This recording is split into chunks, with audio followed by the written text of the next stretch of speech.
benefit plan of the police and fire. Do you believe that the city should negotiate to change to a defined contribution plan as was done with the city's general employees?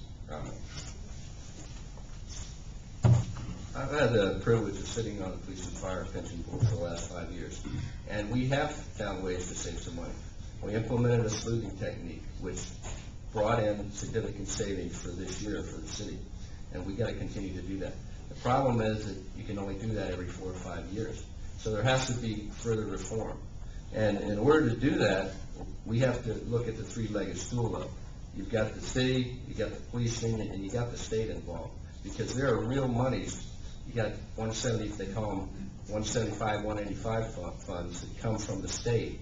And right now, the way state statute reads, that will not benefit a two-tiered system. So we've got to take real action on all fronts in order to have real, meaningful budget reform. But I think we do need to do that. I know we need to do that.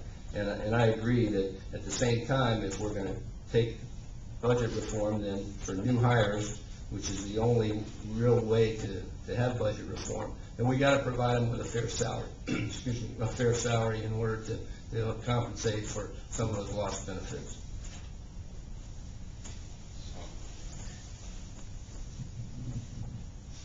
I think that every candidate has more or less answered this question the same, and it is a real issue in the city. But the problems with the 175 and 185 monies are real, and the state statutes are things that we have to address. But what we really got to look at is we've got a bad relationship. You know, the city administration has treated our police officers poorly, and we need to remember how to work as a team. We need to remember how to work together. This issue is no different than any other. These issues aren't going to be resolved with an adversarial stance. They're going to be resolved by sitting down and working together.